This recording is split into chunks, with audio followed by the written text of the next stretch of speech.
এই কবিতাটা হুজুর লফটের থেকে আনা। ওই যে Credit দিয়েছে। ঋষির হুজুর লফট, ওই যে আপনার ঋষি, ওই যে কোন জায়গা জানি ওই পাই। গোপালগঞ্জ। না গোপালগঞ্জ হুজুর লফট তো আমি দেখাচ্ছি, দাঁড়ান। যাই হোক আমার মনে না, আমি বিদেশে থাকতে এটা কিনেছিলাম। আমার তো তারেক ভাই কিনে দিয়েছিল এটা, তারেকুল ভাই বাবুরা, চেনেন না? হ্যাঁ, উঁচু লম্বা করে পরিষ্কার একটু দাঁড়িয়ে আছে, হ্যাঁ, ওই যে চিটাগাং থাকে।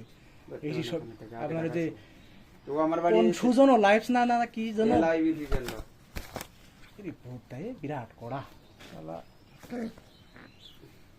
বিশাল কড়া। পেডিগ্রিও আছে তাদের কাছে, মানে আমরা দিই না, আমি পেডিগ্রি সহ কিনা করি। এটা পুরো লংয়ের কবুতর, এই দেখেন ফেদার দেখেছেন পুরো জিনিস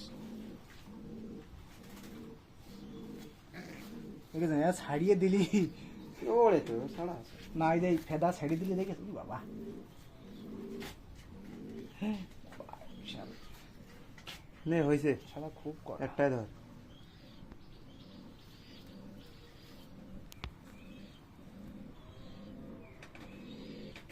ওখানে টানাটানো লাগবে না যে এই রাম যাচ্ছে। আমার একটা কবিতার আল্লাহর রহমতে এরকম না, বুঝছেন? আর ব্যালেন্স তো সবসময় সব কবিতার ই থাকে না, অনেক সময় মাথা নরম হয়ে যায় বাচ্চা করতে করতে। কি NRPA? ওই নোয়াখালী ক্লাবের থেকে আনা এটা।